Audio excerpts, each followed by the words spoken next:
आंदोलन चल रहा है नहीं चल रहा, तो इसका ये मतलब नहीं है कि सरकार नहीं सुनाई दे रही। सरकार देख रही है, परीक्षा ले रही है। दूसरी तरफ अब आने वाला समय क्या है, तो फेडरेशन के केसीआर साहब हैं, शेरनी साहब हैं, अशोक साहब हैं, तो हम तो एक छोटे से कार्यकर्ता हैं, तो उसी हिसाब से हम बता रहे हैं कि जो हिमाचल में और उत्तराखंड में और पंजाब में जो बाढ़ आई है, प्राकृतिक आपदा आई है, उसके कारण थोड़ा डिले हम चल रहे, क्योंकि हमारे सैनिक परिवारों के घर बह गए, तो उनको खड़ा करने में हमारे को थोड़ा समय भी लगेगा। वो जब दिल्ली में आएंगे तो हो सकता है दिल्ली के अंदर सितंबर में पूरे देश के डेलीगेटों की मीटिंग बुलाई जाए और सर्वसम्मति से कोई बड़े फैसले लिए जाएंगे सितंबर के अंदर ही, आगे की रूपरेखा तैयार, और वो होंगे लोकतांत्रिक फैसले और उसी के अनुसार आगे चलेंगे।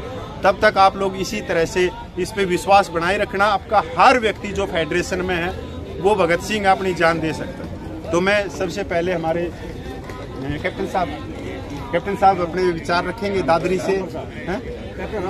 राम प्रसाद, ये कैप्टन रामफल साहब हैं और मेरी यूनिट के हैं, और इससे पहले जब ये रिटायरमेंट आए, हमारे से बहुत पहले आ गई रिटायरमेंट, और यहाँ आज मिले।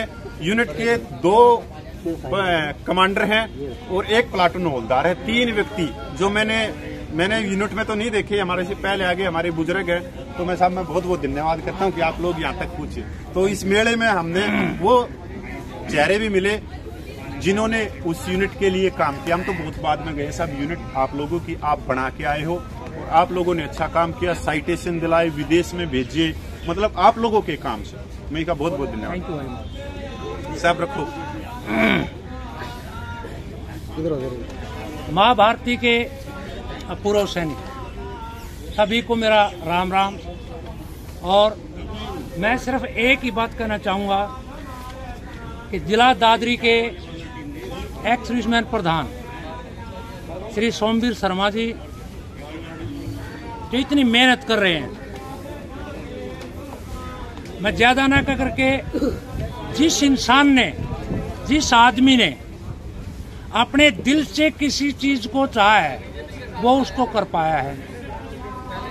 सेना में अलग अलग जगह अलग अलग खुशियां भी मिलती रही, तकलीफें भी मिलती रही, बरसात में भीगते रहे, बर्फ में भी घूमते रहे, 60 डिग्री सेल्सियस तापमान में भी घूमते रहे, लेकिन जो जज्बा इन सैनिकों में, तो अभी पंजाब के भी कुछ भाई बैठे हैं, जिला चरखी दादरी हरियाणा के भाई बैठे हैं, और इस समिति के जो है वो अब उसके कोषाध्यक्ष कहें या उसके सचिव कहें या उसका अध्यक्ष कहें, सभी से मैं एक अनुरोध करूंगा कि जब तक आप किसी चीज को, फौज में एक सिखाई जाती है कि अगर कमजोरी से किसी चीज को पकड़ा जाएगा, कटीले तार को, आपने सुना भी होगा, देखा भी होगा कि हमारे लैंड जो नोमैन लैंड होता है उसके सामने जो है ना कटीले तार होते हैं जिसके आगे माइन लगे होते हैं। उस तार को अगर आप नरम छोड़ देंगे तो हाथ को काट जाएगा, और अगर आपने उसको सख्त पकड़ लिया तो कोई हिम्मत नहीं है कि वो तार ना गड़े। अभी जो पूर्व भाई जो बैठे हैं, जो सैनिक पंजाब से, हरियाणा के लास्ट कोने से, जिसमें ये जज्बा है जो यहाँ पहुंच रहे हैं, मैं आपको गारंटी के साथ कह सकता हूं कि सरकार को झुकना पड़ेगा। और ज्यादा ना कह करके, आज नहीं, आज हम 182 या 188 दिन हुए हैं। आज मैं 21 तारीख 2 फरवरी 21 2023 के फरवरी 21 को 20 को बैठे थे, 21 तारीख से माना शुरू हुआ हूं। और उसके क्या चीज है, मैंने अभी किसी भाई को एक चीज दिखाई थी। क्यों? क्योंकि पूरा सैनिक जो यहाँ बैठा है अपना टाइम निकाल करके, किसी ने कहा कोई तन से, कोई मन से, कोई धन से, जब तक मदद नहीं करेगा तब तक कोई संगठन चलता नहीं है। जब यहाँ 20 तारीख को, 21 तारीख को, 23 तारीख को या कोई जगह नहीं थी जिस पर के आदमी खड़ा हो उसके आते थे, देखते थे भाई ये अपने काम पर लगे हुए हैं, तो उस काम के प्रति कुछ आहुति देंगे तभी तो आगे बढ़ेगा। इसलिए मैं एक बात कहना चाह रहा हूँ आपको कि आप इसको लगन के साथ में, जैसे सोमवीर शर्मा जी लगे हुए हैं चरखी दादरी से और उसकी टीम लगी हुई है, मैं ये कहूंगा कि इसी प्रकार से अगर हर डिस्ट्रिक्ट में, हर स्टेट में जागरूक अगर पूर्व सैनिक होगा तो किसी की हिम्मत नहीं है, कोई ताकत नहीं है कि हमारे को वो चीज ना मिले, हम विजयी ना हो। मैं इतनी कह करके अपनी वाणी को विराम देता हूं और कहना चाहूंगा फिर भी कि आप अपने साथियों को, अपने दोस्तों को, अपने रिश्तेदारों को, अपने नातियों को, आपके भर्ती वालों को सबको संदेश पहुंचाएं कि वो जहां भी हों वहां पर किसी प्रकार की आहुति जरूर डालें, मदद करें, साथ दें, पैसे से करें, आकर के करें, मानसिक रूप से करें, शारीरिक रूप से करें, आर्थिक रूप से करें, मदद करें, जिससे संगठन अपना मजबूत हो और इस काम को करने में सक्षम हो। धन्यवाद। पूर्व सैनिक समिति जिला दादरी के प्रधान सूबेदार सोमवीर शर्मा साहब को मैं मंच पे बुलाना चाहता हूं और आपको लोग सुनना भी चाहते हैं और आपका चेहरा भी देखना चाहते हैं, जितने हमने आपके लिए जो शब्द बोले हैं। मैं 1 मिनट लूंगा।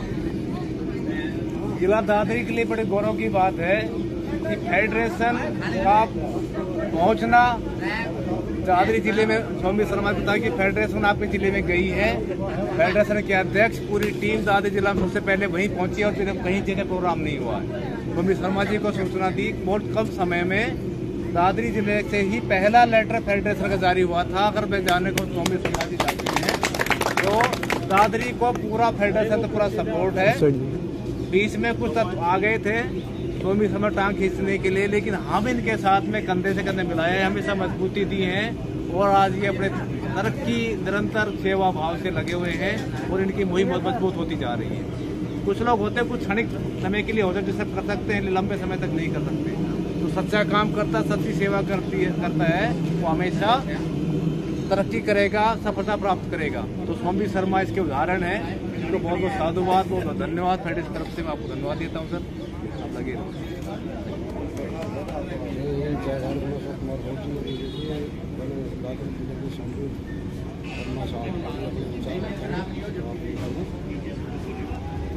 संपूर्ण पूर्व सैनिक भारतीयों की तरफ से संघर्षशील सम्मानित इस ओआरपी मुहिम के अन्याय के प्रति न्याय दिलाने वाले पहले जनक, परिश्रम और यत्न में Mangal Pandey, federation veterans association के मजबूत स्तंभ कपिल फौजी को मैं बारंबार प्रणाम करता हूं। विवेक से धनी फेडरेशन वेटरन्स एसोसिएशन के कानून बनाने, नियम बनाने, बाइलेज बनाने के कर्मठ सहयोगी श्रीमान अशोक यादव जी को भी मैं बारंबार कोटि कोटि नमन करता हूं। मेरे संघ, मेरे प्रबल बुद्धिजीवी, मेरे वरिष्ठ संगठन के कोर कमेटी के 5 सदस्य आज मेरे संघ यहाँ आकर के आशीर्वाद रूप में आकर के मेरे को प्रोत्साहन किया और यहाँ आकर यहाँ इस पूरे भारत के तरफ से रची हुई कर्म भूमि में आकर के इस मुहिम में जो जोत का जवल किया, उसके लिए मैं मेरे वरिष्ठों को भी बारंबार प्रणाम करता हूं। अशोक यादव जी ने एक बात कहा था कि आपकी टीम में एक ऐसा योद्धा है जिसने संपूर्ण भारत में एक ऐसी चेतना का जन्म दिया जो कि हर आदमी उस ओआरपी मुहिम के अंदर जुड़ने का कोशिश किया। वो हमारे बीच अभी भी मौजूद हैं। मैंने उनको फोन लगाया, फोन में उन्होंने मेरे को हेलो बोला, राम राम बोला। सत्कार के भी वो धनी हैं, व्यवहार के भी धनी हैं, कर्तव्यनिष्ठ हैं और अपनापन उनमें कूट कूट के भरा है, जिनका नाम नफे सिंह है। मैंने बोला भाई नफे सिंह ऐसे ऐसे वहां पर चलना है, हमारे जहां रण के लिए, रणनीति के लिए हमारे जनक जी, हमारे राजगोपालन जी लगातार सबके साथ मिलकर के प्रयास कर रहे हैं, यत्न कर रहे हैं, सबका बुलावा दे रहे हैं, सबकी सेवा कर रहे हैं, पूरे भारत को जगा रहे हैं, वहां चलना है। तो मैं जानता हूं कि आप स्वस्थ नहीं हैं, आपका पैर ठीक से नहीं है और आप में पीड़ा अभी भी बाकी है। तो उस नफे सिंह भाई ने बोला ये पीड़ा तो मेरे स्वयं की कुछ नहीं है, ये तो व्यक्तिगत रूप की पीड़ा है, वो पीड़ा बहुत बड़ी है जो पूरे भारत देश के पूर्व सैनिक जिस पीड़ा को सहन कर रहे हैं, उसके लिए मैं तैयार हूं। तो मैं चाहता हूं मेरे उस नफी सिंह भाई के लिए एक बार ताली दें। मैं अभी आपका ज्यादा समय नहीं लेते हुए मैं जनक भाई और हमारे दिग्नी आज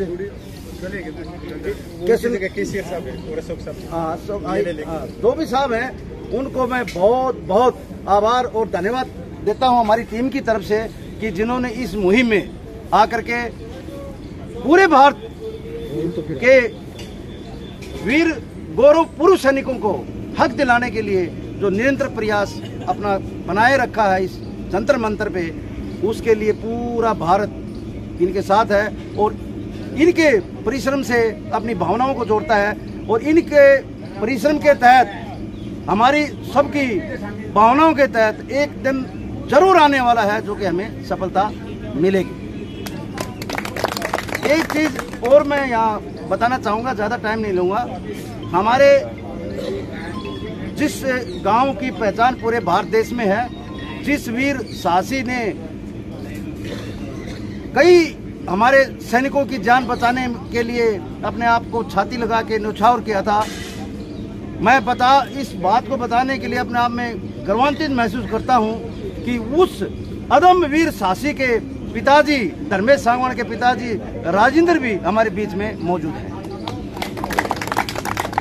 मैं श्रीमान राजेंद्र जी को बारंबार प्रणाम करते हुए मैं इस बात से गौरवान्वित हूँ कि बहुत सी जगह उस पहचान के हम पात्र हैं, क्योंकि धर्मेश सांगवान वीर साहसी शहीद वो मेरे गांव, मेरी कर्म भूमि, मेरी जन्मभूमि से ही पैदा हुए थे और जिन्होंने पूरे विश्व में ये उदाहरण साबित किया था कि भारतीय सेना का सैनिक अपनी जान की परवाह नहीं करता, पूरे राष्ट्र और पूरे नागरिकों की परवाह करता है। उनके लिए वो स्वयं अपनी छाती लगा लेता है और उस वीर साहसी ने उस दिन 13 सैनिकों की जान बचाया और अपनी छाती को आगे लगा करके उदाहरण साबित किया और ये प्रमाणिक रूप से भारतीय सेना में एक सराहनीय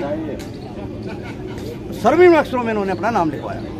मैं अभी आपका ज़्यादा समय नहीं लेता हूँ। मैं सभी का, गुड़गांव से मेरे साहब आए हैं, इनका भी सबका मैं धन्यवाद करता हूँ, आभार प्रकट करता हूँ और इस मुहिम से जुड़े लास्ट एक शब्द से मैं आपको अशोक भाई साहब ने जो बताया उससे अवगत कराना चाहता हूँ कि कुछ एक चीज़ ऐसे हमारी दादरी के साथ घटना घटी थी, थोड़े से घटक टुकड़ों में बट गए थे, वो किसी भी रूप में हमारे साथ हुआ, लेकिन हमारे कैप्टन विजय सेना मेडल जो हमारे बीच में बैठे हैं, मैं बिल्कुल एक ऊर्जाहीन व्यक्ति की तरह, एक मूर्छित कहो उस व्यक्ति की तरह अपने ऑफिस में अपनी टेबल पे सिर लगाए हुए बैठा था और ये इनका कोई ऐसा रोल भी नहीं था दादरी के संगठन के साथ, कोई सक्रिय रोल नहीं था। सिर्फ ये अपने सहयोग करते थे, अपने धन का सहयोग करते थे, अपने मन का सहयोग और अपने विचारों का सहयोग करते थे। बाकी इनका इतना प्रयास उस टाइम तक नहीं था, लेकिन इन्होंने मेरे पास आया, मेरा चेहरा देखा तो इन्होंने मेरे को उन्हें ऊर्जाउज्जन का साहस दिया। तो हमारे साथ, मेरे संगठन के साथ जितने भी साहिबान हैं, अगर जैसे हमारे मलिक साहब हैं, हमारे उमेद सिंह साहब हैं और हमारे जितने भी साथ में हैं, हमारे मनीराम साहब हैं, जो भी हैं, फकीर चंद साहब हैं, हमारे वरिष्ठ बुजुर्ग, हमारे बुजुर्ग नहीं बोल सकते सेना में, 80 साल के जवान हमारे दलवीर लम्बरदार साहब हमारे साथ हैं।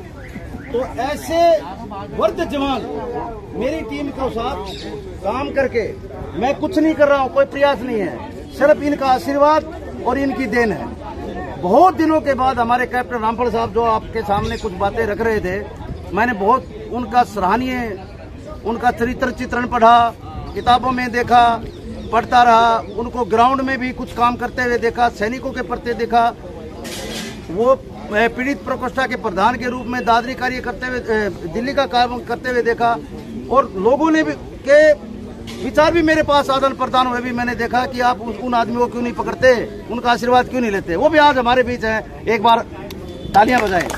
तो मैं मानता हूं कि मेरी टीम आज ऐसी सक्षम है जो हमारे पास इतने वरिष्ठ आशीर्वाद हमारे साथ है और काम करने वाले हमारे साथ हैं, हम जरूर निष्ठा से, ईमानदारी से और मेहनत से जुड़े रहेंगे और प्रेरणा हमारी कपिल भाई और यादव जी जैसों के साथ है तो जरूर कामयाब होंगे, जरूर कामयाब होंगे, जरूर कामयाब होंगे। एक बार दोबारा शर्मा जी का खंडेन्द्र से बहुत बहुत धन्यवाद। भारत माता की जय, भारत माता की जय, भारत माता की जय। सैनिक एकता जिंदाबाद, सैनिक एकता जिंदाबाद, सैनिक एकता जिंदाबाद। सर दो हमारे एक और भी रहेगी, पता लगा कि हमारे जाट रेजिमेंट से 21 से और 5 में से और सेना मेडल है। सैनिक भाइयों, जाट रेजिमेंट से बहुत ही बुजुर्ग और सेना मेडल है। अब इनका मान और सम्मान जंतर मंतर से इनको तो ये 4-5 दिन तो ऐसा होता कि नहीं। अच्छा, आज हमारे बीच में मैं बहुत धन्यवाद करता हूँ और बहुत सारे गौरव की बात है सर। हमारे लिए बड़े गौरव की बात है, हमारा सौभाग्य हम इनके साथ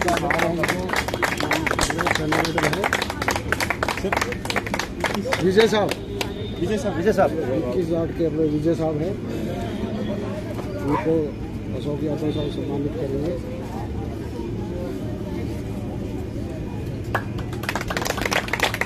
देश के असली हीरो तो ये है और आप लोगों के बीच में बैठे, बहुत बड़ी सर। हमारे केसीआर साहब भी है, बहुत दादरी जिले के सर है, आप भी आ जाओ। बहुत ना बहुत है, जो असली जो काम करने वाले हैं वो पीछे ही रहते हैं, चेहरा कभी उनका आता ही नहीं, मैंने पता है भाई। बहुत सर, अगला काम शुरू करो सर। हाँ, सब हम सम्मानित करते हैं आप लोग। हाँ, कोई ना, आप आए हो तो कोई ना 15-20 मिनट 2 मिनट लगेंगे। अरे जंतर मंतर के हीरो जनक राज जी आगे आई है। जनक राज जी, आपका स्पेशली हम आपकी आवाज को करने आए। मैं स्टार्ट करूं? कर दो, बीच में ले लो आप, राइट ये देखिए, ले लो आप, लेते रहो इन्हीं के बीच में, पूछते रहो। हाँ, देखो आपकी जानकारी के लिए ये वीडियो जन हमारे ऐसे है कि हम तो हो सकता है कभी 10 दिन 5 दिन में आते हैं, इनका लगातार 188 दिन लगा लो, सर्दी गर्मी बरसात जो भी कुछ होती है, इनकी उपस्थिति हमेशा दर्ज रहती है। ये हमारे प्रेरणा स्रोत, हमारे 28 लाखों की आशा के रहते हैं। को बहुत बहुत बधाई देते हैं, शुभकामनाएं देते हैं और इस लड़ाई को आप जारी रखोगे। शर्मा सर, आप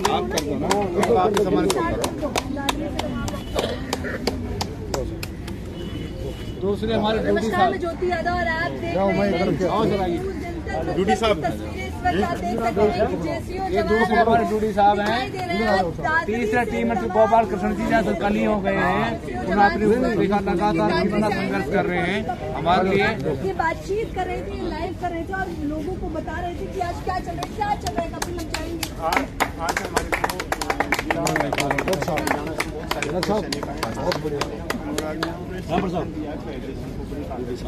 सभी आए तो आज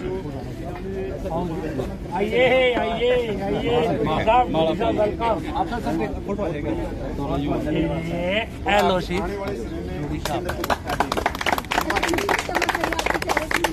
गोपाल सर अभी है नहीं, चले गए सर, सर है ना सर, गोपाल सर पहना देते हैं, आप पहना देते पहुंच जाएगी सब। गोपाल जी का तलवार साहब वो आए नहीं, साहब साहब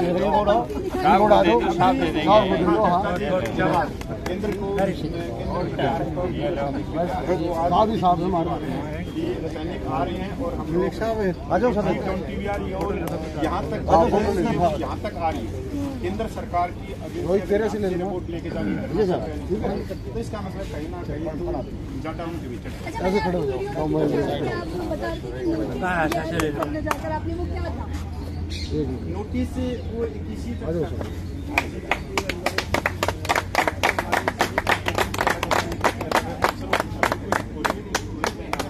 तालियों की गड़गड़ाहट से आप सीधे तौर पर देख सकते हैं कि आज जंतर मंतर पूरा हुआ है। मैं आगे कैमरा पर्सन से रिक्वेस्ट करूंगी कि वो आपको दिखाएं तस्वीरें। आप देख सकते हैं, मैं बातचीत भी करना चाहूंगी क्योंकि ये प्रदर्शन हम लगातार 20 तारीख से कवर कर रहे हैं, तो मैं बात करना चाहूंगी। सर क्या कहेंगे? ये आप चमक मुझे देख लग रहा है सकते जो आपके चेहरे पे हो है। आज कितना उत्साह है, कितना जोश है, पर एक खुशी का माहौल है, जैसे मैं शुरू से ही बता रही हूँ। क्या हम जाने नहीं देंगे। हमने वहाँ पर खाना खाया, मुर्गे हमें स्टेज पर लेकर गए, वहाँ पर हमारा मान तान भी किया उन्होंने।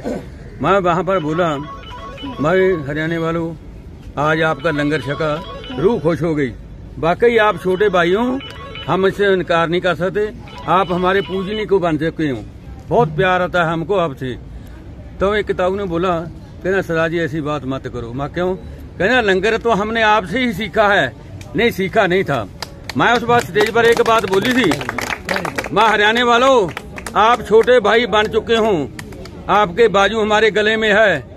आपका बड़ा भाई आपसे वादा करता है कि सरकार को कहे बीच में से बंद हटा दो, बॉर्डर हटा दो, बड़ा भाई गुड़गामा तक आपके खेतों में पानी आप लगा कर जाएगा। ये आपसे वादा करते हैं हम। हमें सरकारों की बंदिश नहीं चाहिए भी हमें सतलुज जमुना का, जहाँ फलाना जमुना का, ये सतलुज भी हमारी है, जमुना भी हमारी है, तो हरियाणा भी हमारा है। हम वादा करते हैं अगर ये सरकार बंधन तोड़ दे बीच में से, हम एक भाई हैं, गले वहाँ डालकर मिलेंगे, हमें कोई जुदा कर ही नहीं सकता। ये वादा है हमारा। जय हिंद।